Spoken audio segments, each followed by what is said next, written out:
नमस्कार, आप देख रहे हैं काल चक्र। मैं हूं आपके साथ अंजलि आनंद और मेरे साथ हैं प्रश्न कुंडली विशेषज्ञ पंडित सुरेश पांडे जी। बहुत बहुत स्वागत है पंडित जी आपका।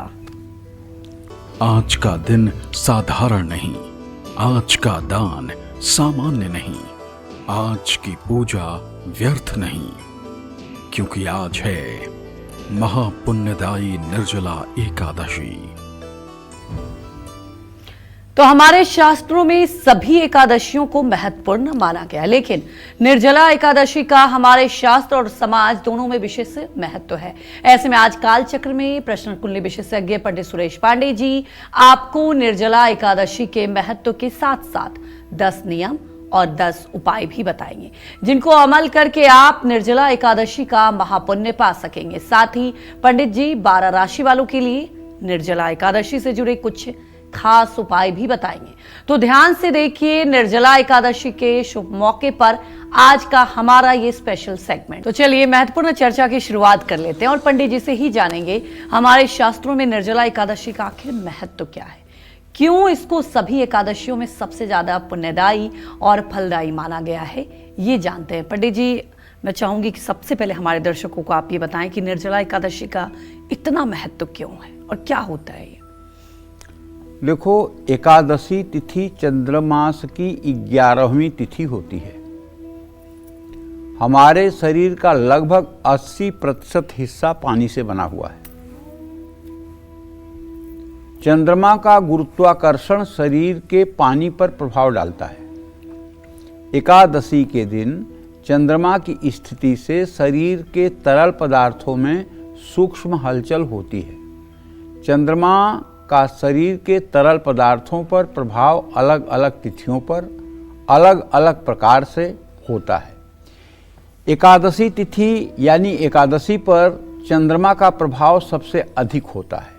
इस दिन उपवास करने से शरीर और मन डिटॉक्स होता है। ये अगर हम आधुनिक विज्ञान की भाषा में बोलें तो उपवास मन को नियंत्रित करने में मदद करता है, क्योंकि उपवास करने से इंद्रियां शिथिल होती हैं। इंद्रियां शिथिल होती हैं मतलब जो इंद्रियां मन के साथ साथ चलायमान हैं बहुत ज़्यादा, अगर ऐसा व्यक्ति कठोर व्रत करे तो इंद्रियां अपने आप शिथिल हो जाती हैं, क्योंकि मन चंद्रमा से प्रभावित होता है। चंद्रमा मनसो जाता। एकादशी का व्रत भावनाओं को शुद्ध करता है और मानसिक शांति देता है। एकादशी का व्रत स्वास्थ्य और आध्यात्मिक उन्नति के लिए फायदेमंद है। निर्जला एकादशी आमतौर पर ग्रीष्म संक्रांति के आसपास पड़ती है, जो साल का सबसे लंबा दिन होता है। इस समय सूर्य अपनी सबसे अधिक तीव्रता पर होता है, जिससे शरीर में गर्मी बढ़ जाती है। निर्जला एकादशी पर बिना जल के उपवास करने से शरीर की गर्मी संतुलित होती है। यह उपवास शरीर के तापमान को नियंत्रित करने में मदद करता है और शारीरिक गर्मी को कम करता है। निर्जला एकादशी का उपवास इच्छा शक्ति को मजबूत करता है, क्योंकि बिना पानी के रहना कठिन नहीं, बहुत कठिन है। ये उन्हीं लोगों का व्रत सफल होता है जिनकी श्रद्धा सच्ची है, और जब श्रद्धा है तो सामर्थ्य प्रभु देते हैं। ये व्रत मन और शरीर दोनों की दृष्टि से बहुत ही लाभकारी है। इसलिए निर्जला एकादशी का व्रत ग्रीष्म संक्रांति के समय शरीर के प्राकृतिक चक्र के अनुरूप होता है और स्वास्थ्य व आध्यात्मिक लाभ देता है। शुद्ध रूप से ये व्रत हमारे यहाँ भगवान श्री हरि विष्णु को निमित्त बना करके किया जाता है। भगवान श्री हरि विष्णु जगत के पालनहार हैं, जगत के सर्जनहार हैं और वही समस्त जगत के एकमेव कर्ता धर्ता हैं। श्री हरि विष्णु का ध्यान आते ही मनुष्य भीतर और बाहर दोनों जगह से पवित्र हो जाता है। स्नान करने से बाहर की शुद्धि होती है, लेकिन जब श्री हरि विष्णु का चिंतन मन में होता है तो अंदर की भी शुद्धि हो जाती है। हरि ओम अपवित्रः पवित्रो वा सर्वावस्थां गतोऽपि वा यह स्मरेत पुंडरीकाक्षं सहवायाभ्यंतरः शुचि। पुंडरीकाक्ष भगवान श्री हरि विष्णु को ही कहा गया है। तो जब भगवान श्री हरि विष्णु का ध्यान होता है तो अंदर और बाहर दोनों जगह शुद्धता हो जाती है। ओम शांताकारं भुजगशयनं पद्मनाभं सुरेशं विश्वाधारं गगन सत्संग मेघवर्णं शुभांगं लक्ष्मीकांतं कमलनयनं योग विद्या अनगम्यं वंदे विष्णु भवभयहरणं सर्वलोकैकनाथं नीलाम्बुजश्यामलकोमलांगं शीताशमारो विद्वां भागं पाणौ महाशायक चारुचापं नमामि रामं रघुवंशनाथम। कहने का आशय यह है कि जो लोग अपने जीवन को धन्य करना चाहते हैं और 24 एकादशी के व्रतों में और एकादशियों का व्रत नहीं कर पाते हैं, अगर वो लोग मात्र निर्जला एकादशी का व्रत कर लें तो उन्हें 24 एकादशी का व्रत करने का पुण्य प्राप्त होगा। लेकिन बहुत कठिन है। मनुष्य अपने सामर्थ्य से तो ये व्रत कर ही नहीं सकता। ये व्रत सिर्फ भगवान की शक्ति से होता है, क्योंकि इतनी प्रचंड और विकराल गर्मी में जब तापमान 45 डिग्री के ऊपर हो और उस समय बिना एक बूंद पानी पिए 24 घंटा व्रत किया जाए तो ये कोई साधारण व्रत नहीं होता है। लेकिन अपने दर्शकों को एक बात जानकारी के लिए बताना चाहूँगा कि जैसे अगर आप एकादशी का व्रत रहते हैं तो एकादशी के व्रत करने का सही नियम क्या है।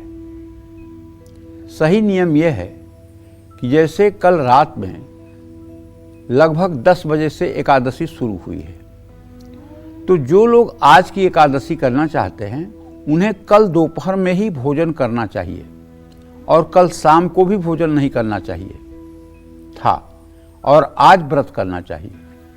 अगर एकादशी जैसे आज सुबह शुरू हुई और रात में भी आपने खाना खा लिया तो ये एकादशी का उतना उत्तम फल आपको नहीं मिलेगा जितना मिलना चाहिए। जिस दिन एकादशी का व्रत आपको करना है उसके एक दिन पहले आप दोपहर में केवल भोजन करके और उसके बाद ही व्रत के लिए तैयार हो जाइए और एकादशी के दिन फिर कुछ न ग्रहण कीजिए, तब ये एकादशी का व्रत अनुकूल होता है। लेकिन जो लोग शारीरिक श्रम करते हैं बहुत ज़्यादा, जिन लोगों को ऑफिस जाना है, जो महिलाएं गर्भवती हैं, जो वृद्ध हैं, जो बालक हैं, उनके लिए ये नियम लागू नहीं होते हैं। वो अगर व्रत न भी करें तो 2 काम बता रहा हूँ, अगर कर दें तो एकादशी के व्रत का ही फल मिलेगा। पहला काम, सुबह स्नान करके तुलसी के पौधे में, तुलसी के गमले में, तुलसी के पौधे में जल चढ़ा दें। पहला काम कर लें। दूसरा काम, भगवान श्री कृष्ण, राम या श्री हरि विष्णु की पूजा कर लें। श्री राम चालीसा, कृष्ण चालीसा या विष्णु चालीसा का पाठ कर लें। और बढ़िया अगर करना चाहते हैं तो श्री हरि विष्णु के प्रीत्यर्थ विष्णु सहस्रनामावली या राम रक्षा स्तोत्र का पाठ कर लें और उसके बाद फिर आपकी जो नित्य 365 दिन की दिनचर्या है उसमें आप लग जाएं। इससे आपको एकादशी का पुण्य भी मिलेगा और आपका सौभाग्य भी उदय होगा। जय मां विंध्यवासिनी। तो चलिए अब राशि के अनुसार निर्जला एकादशी के उपाय की भी चर्चा कर लेते हैं और सबसे पहले जानेंगे मेष राशि वालों के बारे में कि मेष राशि वाले को अपने हर परेशानी से पार पाने के लिए आज निर्जला एकादशी पर कौन से उपाय करने चाहिए, आइए जानते हैं। देखिए, वैसे मेष राशि के जातकों को बताना चाहूँगा कि इस साल निर्जला एकादशी के दिन आपको शुद्ध गाय के घी में सिंदूर मिला करके भगवान श्री हरि विष्णु की प्रतिमा के सामने एक दीपक बना करके जलाना चाहिए। तुलसी के पौधों की सेवा करनी चाहिए। भगवान विष्णु को चंदन लगाना चाहिए। मलयागिर चंदन और केसर का लेप करना चाहिए। और ओम नमो भगवते वासुदेवाय इस मंत्र का यथासंभव पूरे दिन जप करना चाहिए। विष्णु सहस्रनामावली का भी पाठ कर सकते हैं। गेहूं, गुड़, लाल कपड़ा, 7 तरह का अनाज दान कर सकते हैं। जल से भरा हुआ घड़ा दान करना भी लाभकारी होगा। पानी में थोड़ा सा गंगा जल डालें और स्नान करें। ऐसा करने से घर पर ही तीर्थ स्नान का फल मिल सकता है। क्रोध आज नहीं करना चाहिए। मानसिक संतुलन को ठीक बनाए रखना चाहिए और परिवार में शांति बनी रहे, इसका प्रयास करना चाहिए। जय मां विंध्यवासिनी। तो आज निर्जला एकादशी का जो व्रत है और पूजन है, किस विधि से करना चाहिए ये भी जानते हैं पंडित जी से। पंडित जी, अब महत्व तो आपने बताया, हमारे दर्शकों को विधि बता दीजिए कि कैसे करें ये पूजा। देखिए, मैं अब आपको बताता हूं कि आज निर्जला एकादशी पर व्रत पूजन आपको कैसे करना चाहिए। निर्जला एकादशी व्रत का सनातन धर्म में बहुत महत्व है, माना जाता है। इसलिए इस व्रत को पूरे मन के साथ करना चाहिए। फिर एक बार दोहरा दूं, ये व्रत मनुष्य के लिए असाध्य है। जिन लोगों के ऊपर श्री हरि विष्णु की कृपा बरसती है, वही लोग ये व्रत कर पाते हैं। जिनके अंदर श्रद्धा का ज्वार उमड़ रहा है, जिनके अंदर विश्वास की सरिता बह रही है, ऐसे लोगों के ऊपर श्री हरि का जब कृपा दृष्टि पड़ती है तो ऐसे लोग निर्जला एकादशी का व्रत कर पाते हैं। ये इतना आसान व्रत नहीं है और जिसने ये व्रत कर लिया उसे 2 बात तो सोच ही लेना चाहिए कि पूर्व जन्म में उसके कुछ प्रारब्ध अच्छे थे, इसलिए इस जन्म में इतने बड़े व्रत करने का सौभाग्य मिला है। 2 चीज़ों से आदमी को अपने को आंकना चाहिए कि मैं पुण्यात्मा हूँ कि पूर्व जन्म का पापात्मा हूँ। 2 चीज़ों से आप आंक सकते हैं। एक तो एकादशी का व्रत यदि आप उत्साह से कर सकते हैं और उत्साहपूर्वक कर रहे हैं, प्रसन्नतापूर्वक कर रहे हैं, गुस्सा, झुझलाहट, क्रोध आपको नहीं आ रहा है, तो पक्का है कि पूर्व जन्म में आप बहुत अच्छे कर्म करने वाले थे और किसी कर्म को पूरा करने के लिए आप धरती पर आए हैं। वो कर्म आप पूरा करके फिर श्री हरि के धाम जाएंगे। और दूसरा टेस्टिंग का जो तरीका है वो मैं आपको बता रहा हूँ।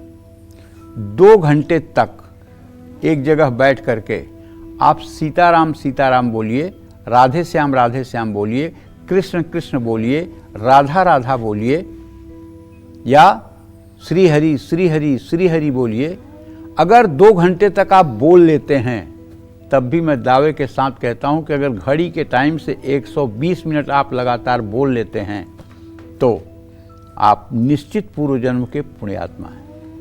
लेकिन अगर 2 घंटे के अंदर उठकर भाग जाते हैं और आपका मन उछट जाता है, आप नहीं कर पाते हैं, तो मान लीजिए कि पूर्व जन्म कहीं न कहीं से दूषित रहा है और यहाँ कुछ भोग भोगने के लिए धरती पर आपको आना पड़ा है। तो इसलिए इस व्रत में प्रातः काल सूर्योदय के समय स्नान कर लेना चाहिए। भगवान श्री हरि विष्णु के सामने व्रत करने का संकल्प करना चाहिए। उनसे प्रार्थना करनी चाहिए कि प्रभु ये अजेय व्रत करने की सामर्थ्य दीजिए।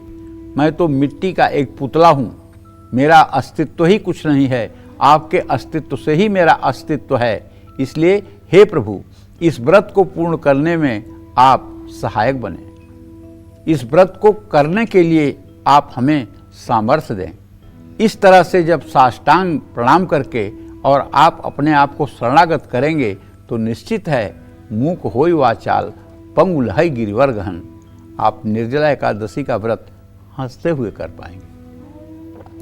निर्जला एकादशी व्रत के दिन सूर्योदय से अगले सूर्योदय तक जल, अन्न या किसी प्रकार के खाद्य पदार्थ का सेवन नहीं करना चाहिए। अगर आपके लिए ये संभव ना हो तो ऑप्शन है फलों का रस, दूध, फलाहार का भी सेवन करके आप ये व्रत कर सकते हैं। अपनी शक्ति के अनुसार व्रत किया जा सकता है। और फिर एक बार बताऊंगा, अति वृद्ध, गर्भवती महिला, 12 वर्ष के नीचे के बालक, रोगी या शारीरिक कठोर श्रम करने वाले लोग अगर व्रत नहीं करते हैं, सिर्फ तुलसी में जल भी चढ़ा दें और भगवान श्री हरि विष्णु का मनन चिंतन कर लें, किसी राम कृष्ण विष्णु के मंदिर में जाकर के प्रणाम कर लें, तो उन्हें भी उतना ही फल मिलता है। इस शुभ दिन भगवान श्री हरि विष्णु की विधि विधान से पूजा के साथ ही ओम नमो भगवते वासुदेवाय इस मंत्र का पूरे दिन जप करना चाहिए। ये वही मंत्र है जिसे भक्तराज ध्रुव ने 6 महीने तक लगातार जप करके भगवान श्री हरि विष्णु को प्रकट होने के लिए विवश कर दिया था। और भगवान श्री हरि विष्णु ने ध्रुव को 36,000 वर्ष तक राज्य करने का आशीर्वाद दिया था। तो निर्जला एकादशी की कथा को भी पढ़ना और सुनना चाहिए, विष्णु सहस्रनामावली का पाठ करना चाहिए।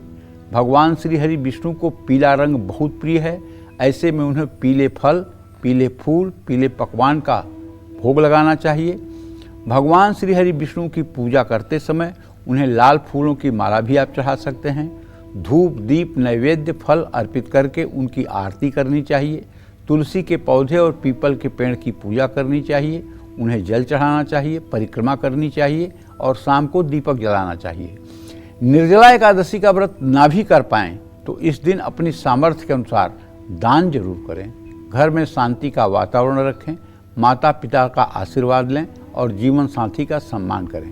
द्वादशी वाले दिन सूर्योदय के बाद जरूरतमंद लोगों को भोजन कराएं, अपनी क्षमता अनुसार उनको कुछ दान दक्षिणा दें, इससे आपका व्रत सफल होगा।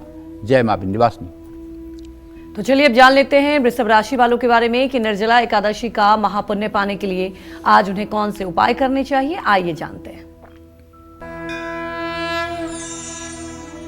वृषभ राशि के जातकों को बताना चाहूंगा कि आज निर्जला एकादशी के दिन श्री हरि और मां लक्ष्मी की पूजा करनी चाहिए।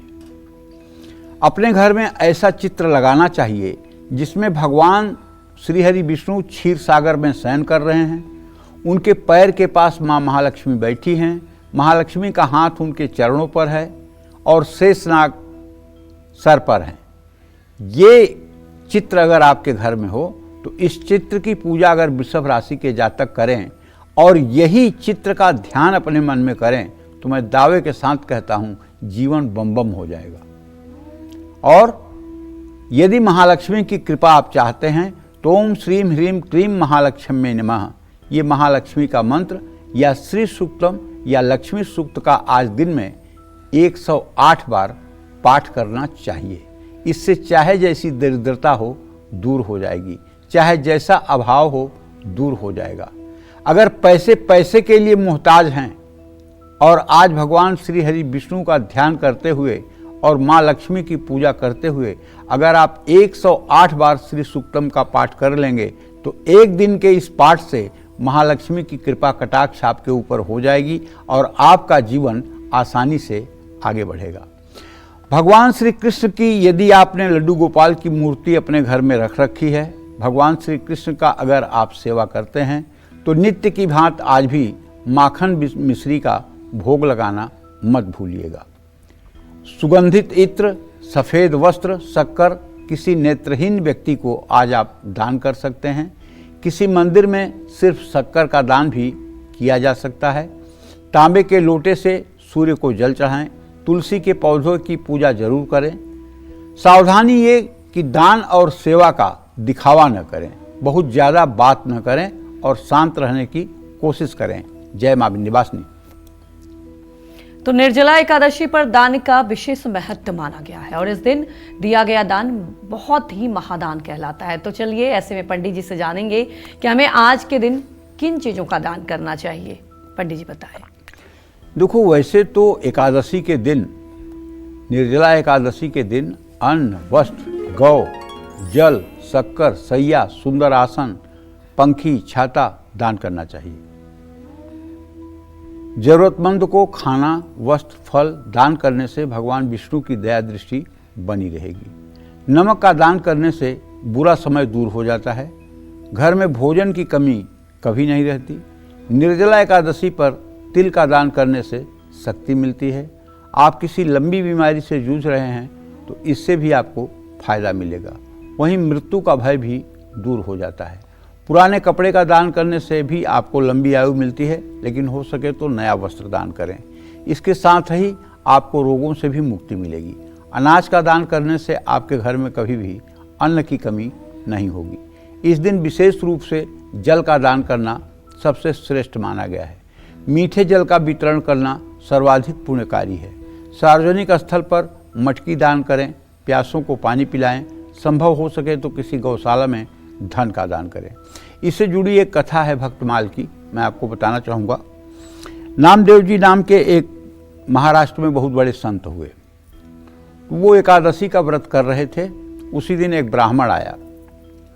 ब्राह्मण ने कहा कि आप तो इतने बड़े संत हैं, मुझे भूख लगी है, मुझे भोजन कराइए, और भोजन में भी मुझे चावल दाल खाने की इच्छा है। नामदेव जी ने कहा कि यह असंभव है, मेरा एकादशी का व्रत है, मैं आपको चावल नहीं खिला सकता। वो जिद पे अड़ा हुआ था कि मुझे आप खिलाइए। काफ़ी हीन दीन दुर्बल ब्राह्मण था। उन्होंने कहा नहीं खिलाऊंगा। काफ़ी देर तक ये बात चलती रही। गांव के लोग इकट्ठा हो गए और नामदेव से कहने लगे कि जब ये तुम्हारे ही यहाँ ही खाना चाहता है, हम लोगों के यहाँ नहीं जाना चाहता है, तो खिलाओ ना, व्रत है तो क्या हो गया। उन्होंने कहा नहीं, मैं एकादशी का व्रत हूँ, मैं चावल नहीं खिला सकता हूँ। तो उस याचक ब्राह्मण ने प्राण त्याग दिया, वहीं वो मर गया। नामदेव जी ने एकादशी का व्रत पूरा किया। दूसरे दिन पारण करके और उन्होंने चिता लगाई, और चिता में स्वयं उस ब्राह्मण के शरीर को लेकर के नामदेव बैठ गए और बोले कि अब चिता में अग्नि लगा दी जाए, क्योंकि ब्राह्मण मेरे ही जाने अनजाने अपराध से प्राण त्याग किया है, इसलिए इसके साथ मैं भी अपने शरीर को त्याग दूंगा। उनकी ये निष्ठा देख करके चिता में आग लगते ही तुरंत श्री हरि विष्णु प्रसन्न हो गए और वो मृतक व्यक्ति उठ करके खड़ा हो गया भगवान विष्णु के रूप में, और उसने कहा कि हे नामदेव, तुम्हारी एकादशी के प्रति ये निष्ठा देख करके मैं तुम्हें आशीर्वाद देता हूँ कि हमारी कृपा तुम्हारे ऊपर सदैव बनी रहेगी। ये कथा भक्तमाल की है। और अगर सनातन धर्म में जन्म हुआ है और भक्तमाल का अध्ययन नहीं किया तो जीवन अधूरा रहेगा। मतलब जैसे आप अपने दादा परदादा के बारे में न जानें, अपने पिता के बारे में न जानें, तो आपका जन्म लेना ही बेकार है।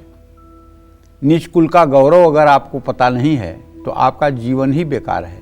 उसी तरह से भक्तमाल हमारे पूर्वजों की, हमारे पहले के ऋषि मुनि मनीषियों की, हमारे शास्त्रों की जानकारी की एक बहुत बड़ा अथाह सागर है। उसमें जहाँ भी डुबकी लगाओगे वहीं से आपको एक रत्न मिलेगा। और भक्तमाल पढ़ने से भक्ति बढ़ती है।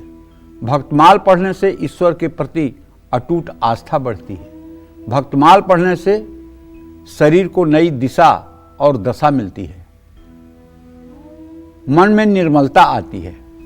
इसलिए सभी सनातन प्रेमियों से और खास करके कालचक्र के दर्शकों से मेरा हाथ जोड़कर निवेदन है कि गीता प्रेस भी भक्तमाल छापता है।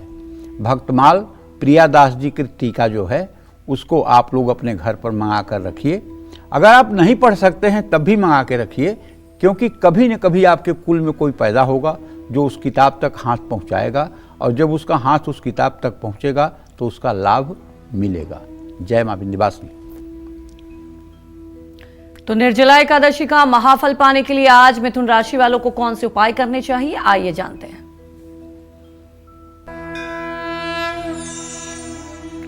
आज मिथुन राशि के जातक निर्जला एकादशी के दिन शिव पार्वती और भगवान श्री हरि विष्णु की पूजा करें। भगवान श्री हरि विष्णु को माखन मिश्री का भोग लगाएं। ओम नमः शिवाय, ओम नमो नारायणाय नमः का अनवरत पूरे दिन मंत्र जप करें। गोविंदाष्टक, अच्युताष्टक, विष्णु चालीसा, शिव चालीसा का भी पाठ करना चाहिए। कपड़ा और अन्न का दान करें, लेकिन आज चावल का दान न करें। गाय को पालक खिलाएं, चिड़ियों को दाना डालें। मन को शांत रखते हुए व्रत करें, एकाग्रता को मजबूत करें। जय मां विंध्यवासिनी। तो अब जानेंगे कि क्या निर्जला एकादशी और रुद्राक्ष के बीच कोई संबंध है। क्या आज के दिन रुद्राक्ष पहनने से ही फायदा होता है, ये भी जानते हैं पंडित जी से। बताएं पंडित जी। देखिए, हमारे कई पुराणों में ये वर्णन आता है कि विष्णु ही शिव हैं, शिव ही विष्णु हैं। कई जगह ये वर्णन आता है। यहां तक कि कार्यक्रम को देखते हुए कथा का विस्तार हो जाएगा, नहीं तो मैं आपको बताता। जब प्रभु श्री राम ने राजगद्दी संभाली तो उसके बाद अश्वमेध के लिए उन्होंने शत्रुघ्न को दक्षिण भारत की तरफ भेजा। वहां जाकर के उज्जैन के राजा से शत्रुघ्न का युद्ध हुआ। 2-3 दिनों तक शत्रुघ्न बहुत भारी पड़े, लेकिन उसके बाद उस राजा को भगवान शिव ने ये वरदान दिया था कि जब तेरा किसी से युद्ध होगा तो मैं स्वयं तुम्हारे लिए युद्ध करने आऊँगा, और जब हमारे आराध्य इष्टदेव श्री राम आ जाएंगे तब मैं युद्ध बंद करूँगा। तो भगवान शिव आ गए युद्ध में, और देखते ही देखते शत्रुघ्न की सारी सेना तितर बितर हो गई। शत्रुघ्न परास्त हो गए। तो शत्रुघ्न ने प्रभु श्री राम का स्मरण किया। प्रभु श्री राम सद्य प्रकट हो गए रणभूमि में। सामने भगवान शिव। भगवान शिव और प्रभु श्री राम का जो संवाद है उसको अगर आप पढ़ेंगे तो आपको लगेगा शिव ही राम हैं, राम ही शिव हैं। ये केवल 2 ढांचे हैं, एक ही लोग हैं। अज्ञानतावश लोग इनमें भेद समझते हैं। इसीलिए कहा गया है, प्रभु श्री राम ने कहा है कि शिव द्रोही मम दास कहावा, सो नर सपने हूं मोहि न भावा। अगर कोई शिव से द्रोह करता है और वो राम और कृष्ण विष्णु का भक्त बनता है तो ऐसे को भगवान विष्णु कभी स्वीकार नहीं करते हैं। और इसी तरह से दूसरी बात, जा पर कृपा करह पुरारी, सो नर पावे भगत हमारी। जिस पर शिव जी कृपा करते हैं वही राम कृष्ण विष्णु और हरि की भक्ति पाता है। तो इस बात से एकदम निश्चित है कि भगवान शिव और श्री हरि विष्णु में कोई भेद नहीं है। वो जब संहार करते हैं तो शिव हैं, जब वो पालन करते हैं तो श्री हरि विष्णु हैं। निर्जला एकादशी का रुद्राक्ष से क्या संबंध है, इस दिन कौन सा रुद्राक्ष धारण करना फायदेमंद होता है, ये मैं आपको बताता हूँ। निर्जला एकादशी का व्रत मन को शांत करने, इच्छा शक्ति बढ़ाने और आध्यात्मिक ऊर्जा प्राप्त करने का एक बहुत बड़ा अवसर है। 3 रुद्राक्ष ऐसे हैं जिनको निर्जला एकादशी पर आप धारण करने से लाभ प्राप्त कर सकते हैं। ये रुद्राक्ष है 14 मुखी, 4 मुखी और 11 मुखी। 14 मुखी रुद्राक्ष आत्मसंयम और सहन शक्ति को बढ़ाता है, जिससे उपवास की मुश्किलें सहन करने की शक्ति बढ़ती है। 14 मुखी रुद्राक्ष से भगवान शिव और हनुमान जी का आशीर्वाद भी मिलता है। 14 मुखी रुद्राक्ष नकारात्मक ऊर्जा से बचाता है और इच्छा शक्ति को मजबूत करता है। 4 मुखी रुद्राक्ष में ब्रह्मा जी की ऊर्जा है। 4 मुखी रुद्राक्ष मन को एकाग्र करता है और भगवान विष्णु के मंत्रों का जाप प्रभावी बनाता है। मानसिक अस्पष्टता बढ़ाता है और उपवास के दौरान विचलित होने से बचाता है। 11 मुखी रुद्राक्ष भय और बाधाओं को दूर करता है, जिससे व्यक्ति में साहस और आध्यात्मिक दृढ़ता आती है। ये रुद्राक्ष व्रत के दौरान मन को स्थिर रखते हैं, व्रत करने वाले के शरीर में दैवी ऊर्जा का संचार करते हैं, व्रत को सफल और फलदायक बनाते हैं। जय मां विंध्यवासिनी। तो आज निर्जला एकादशी पर कर्क राशि वाले विष्णु भगवान को क्या भोग लगाएं और किन चीजों का दान करें, आइए जानते हैं। देखिए, कर्क राशि के जातकों को बताना चाहूंगा कि आज निर्जला एकादशी के दिन मां तुलसी का ध्यान करें। विष्णु जी के साथ हनुमान जी की पूजा करें, हनुमान चालीसा का पाठ करें, गजेंद्र मोक्ष स्तोत्र का पाठ करें, हल्दी दूध में डालकर भगवान श्री हरि विष्णु को अर्पित करें, चांदी का चंद्रमा, धार्मिक पुस्तक, अन्न और कपड़े। जब हम अन्न कहें तो आप समझ लीजिएगा चावल के अलावा ही हम बोल रहे हैं, चावल मत जोड़िएगा उसमें। कपड़े दान करें, सामाजिक स्थल पर पीने के पानी की व्यवस्था, पंखा, अपने सामर्थ्य के अनुसार किसी धर्म स्थान में, मंदिर में अगर आप एसी लगवा सकते हैं, आपकी सामर्थ्य है तो लगवाना चाहिए। सूर्य को जल जरूर अर्पित करें। एकादशी पर घर में कलेश नहीं होना चाहिए। अपनी भावनाओं पर काबू रखें और ज़्यादा चिंता न करें। दिन भर केवल और केवल भगवान श्री हरि विष्णु राम कृष्ण का चिंतन करें। जय मां विंध्यवासिनी।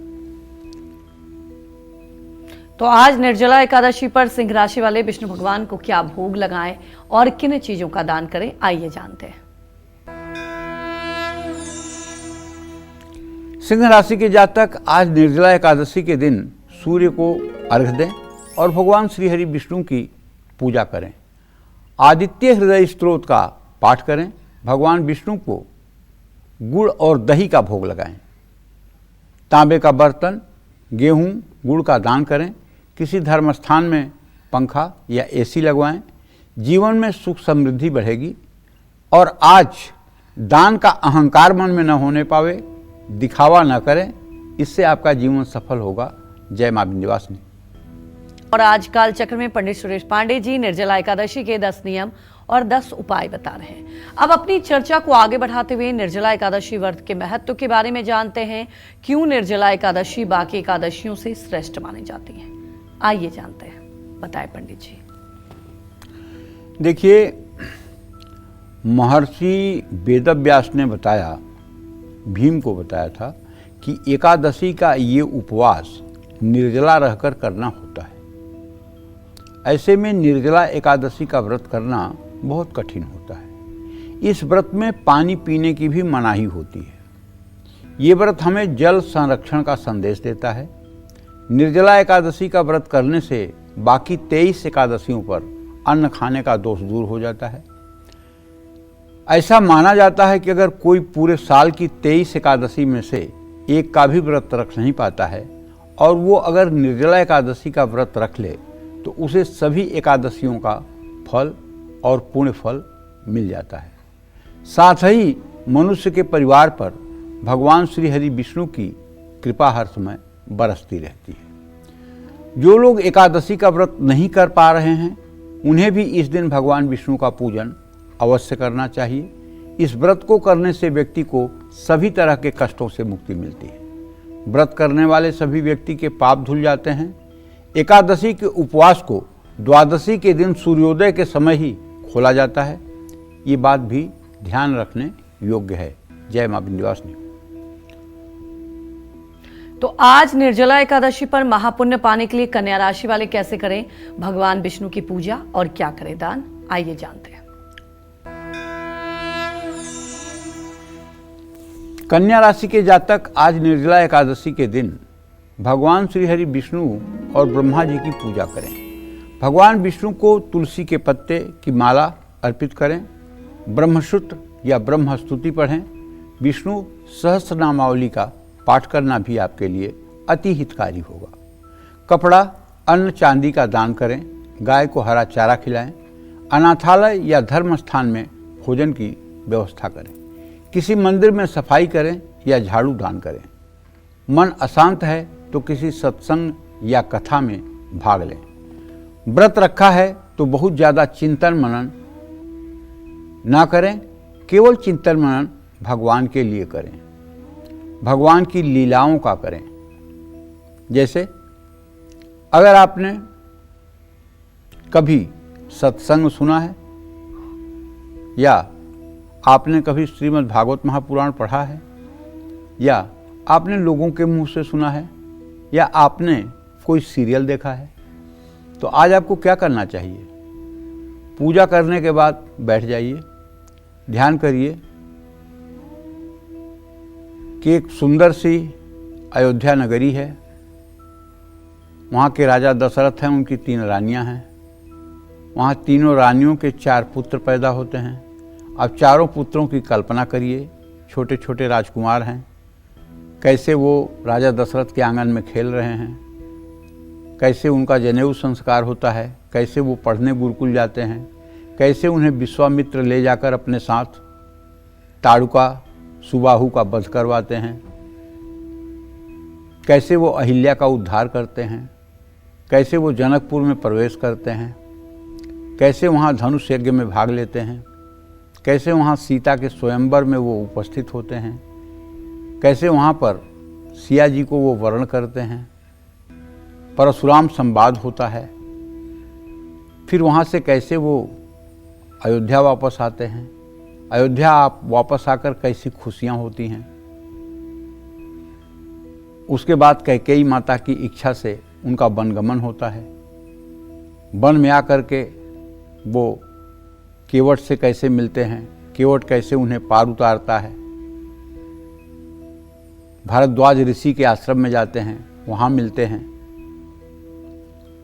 वाल्मीकि जी के आश्रम में जाते हैं, वहाँ मिलते हैं, वहाँ से वाल्मीकि जी बताते हैं चित्रकूट में निवास करिए। चित्रकूट में जा कर के कोल भीलों के सहयोग से एक पर्णकुटी बनाते हैं, वहाँ जगत जननी जगदम्बा माँ सीता के साथ लक्ष्मण भैया के साथ निवास करते हैं 12 वर्षों तक। वहाँ अनसुईया आश्रम में जाते हैं, सीता जी को वहाँ अनसुईया जी कुछ आदेश उपदेश करती हैं, वहीं भरत जी को खड़ाऊँ देते हैं राज्य करने के लिए। इसके बाद ऋषियों मुनियों के आश्रम पर जाकर के उन्हें अभय होने का संदेश देते हैं और पंचवटी में जाते हैं। तो कहने का मतलब पूरी रामायण को अगर आप जानते हैं तो उसका एक पिक्चर बना करके अपने मन में चलाइए, यही चिंतन करिए पूरे दिन, भगवान कृष्ण के या राम के चरित्र का एक चिंतन करिए। आप अपने दिमाग में एक फोटो फ्रेम बनाइए, अपने दिमाग को एक फिल्म की तरह चलाइए और दिन में इसको 1 बार नहीं 2 बार नहीं, जब तक आपकी इच्छा कहे उतने बार चलाइए। जिस आनंद की बरसात आपके हृदय में होगी उस आनंद को कभी आपने अनुभव नहीं किया होगा। एक बार मेरे कहने से बैठ जाइए आधे घंटे के लिए और सोचिए जैसे मैं कह रहा हूँ, कल्पना करिए जैसे मैं कह रहा हूँ, वो अपने दिमाग में इमेजिन करिए, फिर आप देखिएगा कि आपके जीवन के वो पल कितने सुखदायी हो जाएंगे। जय मां विंध्यवासिनी। पंडित जी, आपने हमारे दर्शकों को बताया कि निर्जला एकादशी पर दान का बहुत महत्व है, लेकिन आज के दिन जल, पंखा, इन चीज़ों का दान करने का कुछ खास महत्व बताया गया है, वो बताएं हमारे दर्शकों को। देखो, जल दान करने से पाप से मुक्ति मिलती है, पुण्य बढ़ता है, रोग कम होते हैं और श्री हरि विष्णु लोक के द्वार आपके लिए खुल जाते हैं। फल का दान करने से सात्विकता बढ़ती है, ग्रह दोष कम होते हैं और मन भी शांत रहता है। पंखा, छाता, चप्पल का भी दान करने से संघर्ष कम होते हैं। कपड़े दान करने से मन की पवित्रता बढ़ती है, मान सम्मान की प्राप्ति होती है, लक्ष्मी की कृपा मिलती है। अन्न का दान करना श्रेष्ठ माना गया है। अन्न का दान करने से संतान सुख मिलता है, मन और परिवार में सुख शांति आती है। धार्मिक पुस्तकों का दान करने से या मंत्र लेखन करके दान करने से कुंडली में बृहस्पति और बुध ग्रह को बल मिलता है। मानसिक शुद्धि होती है और ज्ञान में वृद्धि होती है। दीपक या घी का दान करने से मानसिक अंधकार दूर होता है, रुकावटों से मुक्ति मिलती है। राहु केतु के अशुभ प्रभाव कम होते हैं। जल से भरा हुआ घड़ा शीतलता का प्रतीक है। घड़ा ग्रहों के ताप को शांत करता है। जल से भरा हुआ कलश दान करने से शरीर और मन के बीच संतुलन बना रहता है, तनाव कम होता है और मन में ईर्ष्या और द्वेष की भावना नहीं रहती है। आज के दिन जो लोग तांबे का एक छोटा सा घड़ा ले करके और उसमें शुद्ध जल भर करके और थोड़ा सा उसमें गंगा जल डाल करके किसी विष्णु राम कृष्ण के मंदिर में जा करके अगर आप पुजारी को दान कर दें, मैं दावे के साथ कहता हूँ बड़े से बड़ा आपका दुर्भाग्य होगा तो आज ही वो मिट जाएगा। भावनात्मक संतुलन बनेगा। तुलसी का पौधा लगाने से, तुलसी का पौधा किसी सुयोग्य व्यक्ति को देने से भगवान श्री हरि विष्णु की कृपा प्राप्त होती है। जय मां विंध्यवासिनी। तो महापुण्य फल पाने के लिए आज निर्जला एकादशी पर तुला राशि वाले कैसे करें भगवान विष्णु की पूजा अर्चना जानते हैं और क्या करें दान। आज तुला राशि के जातक निर्जला एकादशी के दिन भगवान श्री हरि विष्णु के साथ मां लक्ष्मी की पूजा करें। श्री हरि की प्रतिमा पर मुल्तानी मिट्टी का लेप लगाकर गंगा जल से उनका अभिषेक करें। श्री लक्ष्मी नारायण स्तोत्र या लक्ष्मी स्तुति का पाठ करें। चांदी, स्टील के बर्तन, अन्न, मिठाई और जल का दान करें। लोगों को शरबत पिलाएं। दूसरों की मदद करने से पीछे ना हटें और दया भाव रखें। किसी से मतभेद से भी आपको बचना होगा। जय मां विंध्यवासिनी। तो देखिए, आज निर्जला एकादशी पर हम सभी को किन चीजों का सेवन करना चाहिए और किन चीजों का भूलकर भी सेवन नहीं करना चाहिए, ये भी जानते हैं। पंडित जी बताएं। देखो, एकादशी पर मैंने बहुत कार्यक्रमों में बताया है कि क्या सेवन करना चाहिए क्या नहीं। एक बार फिर जान लीजिए। निर्जला एकादशी पर यदि आप व्रत नहीं कर रहे हैं तो, आप अगर फलाहारी व्रत कर रहे हैं तो ताज़े फलों का सेवन कर सकते हैं। मेवा, बादाम का भी सेवन कर सकते हैं। हर तरह की चीनी, मिश्री, गुड़ का सेवन कर सकते हैं। कुट्टू, आलू, साबूदाना और शकरकंद का सेवन कर सकते हैं। नारियल, जैतून, दूध का सेवन निर्जला एकादशी में किया जाता है। अदरक, काली मिर्च और सेंधा नमक भी खा सकते हैं। एकादशी में तिल एक अपवाद है, इसे ग्रहण किया जा सकता है। निर्जला एकादशी पर क्या ना खाएं। निर्जला एकादशी पर बाजरा, जौ, मैदा, चावल, उड़द, दाल, आटा ना खाएं। इनसे बनी किसी भी वस्तु का सेवन निर्जला एकादशी पर नहीं करना चाहिए। एकादशी के दिन मटर, छोला, दाल और सभी प्रकार की सेम उनसे बनी अन्य वस्तुएं जैसे टोफू का भी सेवन नहीं करना चाहिए। नमक, baking soda, baking powder, custard और अन्य कई मिठाइयों का प्रयोग और सेवन नहीं किया जाना चाहिए, क्योंकि उनमें कई बार चावल का आटा मिला होता है। मसाले जैसे कि हींग, लौंग, मेथी, सरसों, इमली, सौंफ, इलायची और जायफल का सेवन भी आज के दिन नहीं करना चाहिए। ये नियम उन लोगों के लिए जो व्रत नहीं रखते हैं। जय मां विंध्यवासिनी।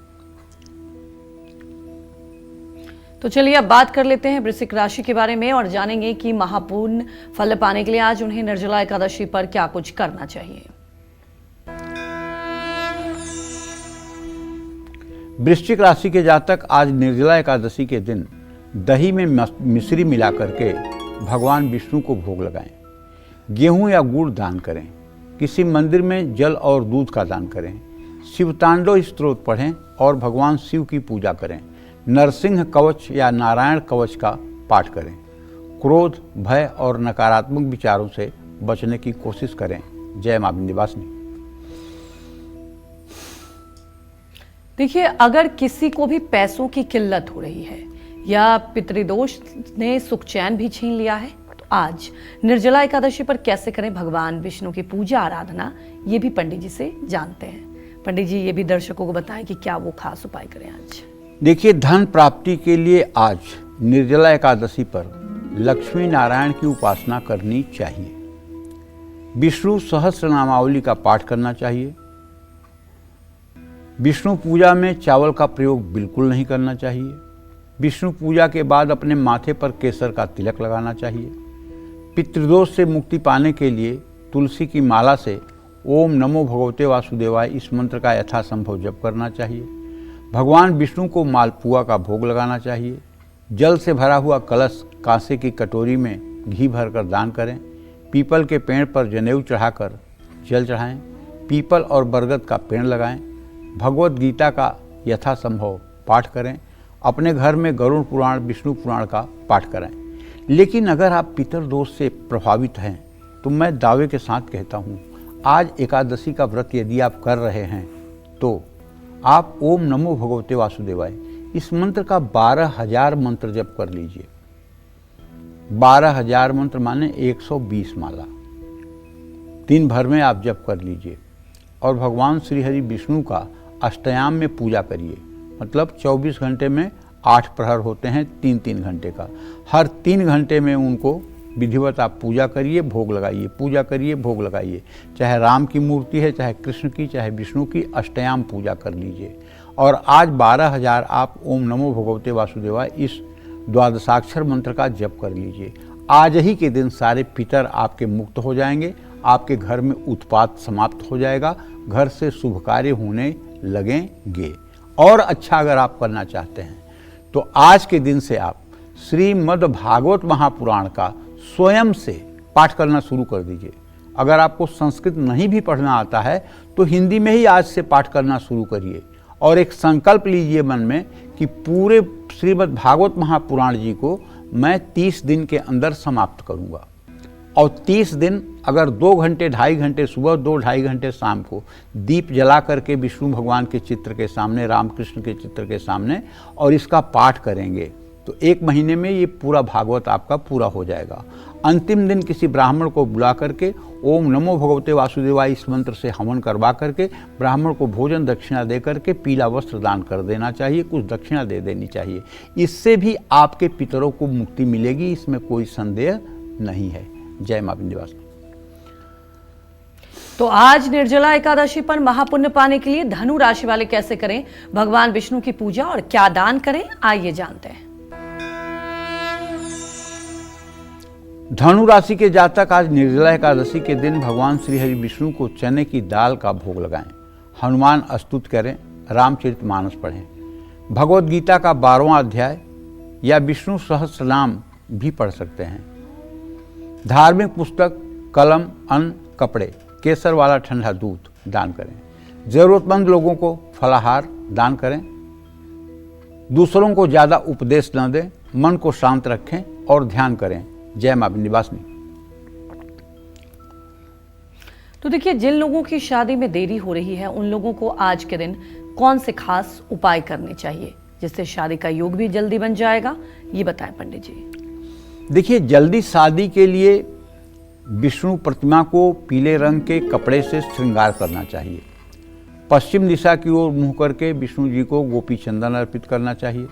लड़कियां अपनी जल्दी शादी के लिए एकादशी या गुरुवार के दिन लक्ष्मी नारायण मंदिर में भगवान विष्णु को कलगी चढ़ाएं।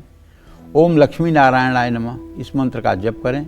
घर में तुलसी का पौधा जरूर लगाएं और उसका पूरा ध्यान रखें। जय मां विंध्यवासिनी। तो मकर, कुंभ और मीन राशि वाले अचानक कोई संकट आ जाए, कोई परेशानी खड़ी हो जाए या फिर बार बार सेहत खराब हो रही है, तो ऐसे में निर्जला एकादशी पर कौन से खास उपाय करने चाहिए, आइए जानते हैं। पंडित जी बताएं। अचानक अगर कोई संकट आ जाए तो आज निर्जला एकादशी पर तुलसी के पौधे के सामने घी का दिया जलाकर भगवान श्री हरि विष्णु को केसर मिश्रित दूध से अभिषेक करें। और उस समय अगर आपको पुरुष सूक्त का पाठ नहीं आता है तो अपने मोबाइल के YouTube में जा करके पुरुष सूक्तम बोल दीजिए, तो पुरुष सूक्त के 16 मंत्र चलेंगे और उन मंत्रों को जब तक चलते रहें तब तक आप दक्षिणावर्ती शंख में गाय का दूध और उसमें केसर मिला करके भगवान शिव का अभिषेक करें। उसके बाद शुद्ध जल से अभिषेक करने के बाद जनेऊ पहनाएं केसर से रंगकर और भगवान श्री हरि विष्णु को धूप दीप नैवेद्य से विधिवत पूजा करें। बीमारी अगर पीछा नहीं छोड़ रही है तो निर्जला एकादशी यानी आज के दिन तिल का उपटन बनाकर शरीर पर लगाएं और फिर स्नान करें। माथे पर सफ़ेद चंदन लगाकर भगवान विष्णु की पूजा करें। तुलसी के पत्तों की माला बनाकर भगवान श्री हरि विष्णु को, राम को, कृष्ण को अर्पित करें। तुलसी के सामने घी का दिया जलाएं।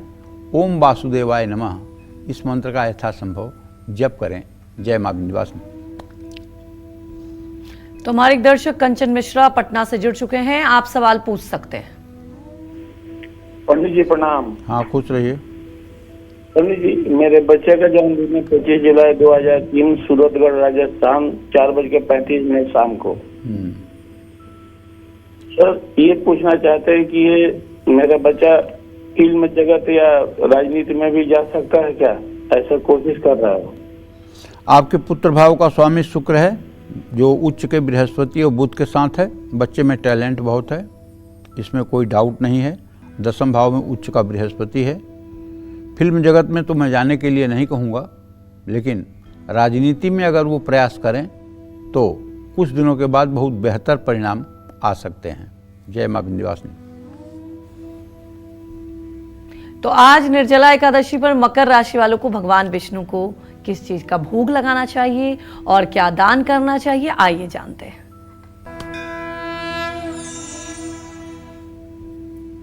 मकर राशि के जातक आज निर्जला एकादशी के दिन भगवान श्री हरि विष्णु को पान के पत्ते पर लौंग और इलायची रख करके भोग लगाना चाहिए। ब्रह्मस्तुति श्री हरि स्तोत्र का पाठ करना चाहिए। लोहे की स्टील की बाल्टी, अनाज, मिठाई, जल, छतरी का दान करना चाहिए। छायादार पौधे आज के दिन लगाने से बहुत लाभ मिलेगा। ज़रूरत से ज़्यादा आत्मनियंत्रण से बचें या कठोर व्रत ना करें। जय मां विंध्यवासिनी। हमारे साथ एक और दर्शक जुड़ चुके हैं, आप सवाल पूछ सकते हैं पंडित जी से। पंडित जी नमस्ते। हाँ नमस्ते। पंडित जी मैं मेरठ से संगीता शर्मा बात कर रही हूँ। जी। पंडित जी मुझे अपने बेटे के बारे में जानना है। जी। पंडित जी उसका नाम आशुतोष शर्मा है और उसकी डेट ऑफ बर्थ है 30 मार्च 2002। पंडित जी मैंने आपसे पहले भी बात करी थी पिछले साल, तो आपने बताया था कि वो बहुत अच्छा कर रहा है, आगे भी बहुत अच्छा करेगा। हैदराबाद में जॉब कर रहा है पंडित जी वो मल्टीनेशनल कंपनी में। तो पंडित जी आप मतलब जब से वो वहाँ पे गया है ना, तो मैं उसके लिए बहुत परेशान हूँ पंडित जी। उसकी नेचर में बदलाव आ गया बहुत, और मतलब मैं कुछ भी कहती हूँ तो बात नहीं मानता। बहुत अच्छा था पहले, अभी भी अच्छा है। तुम बेवजह बहुत ज़्यादा डर रही हो, अभी भी उसके अंदर कोई बुराई नहीं है। माता होने के नाते तुम्हें मतलब कि भय और दुश्चिंता ज़्यादा हो रही है। तुम्हें एक उपाय बताता हूँ।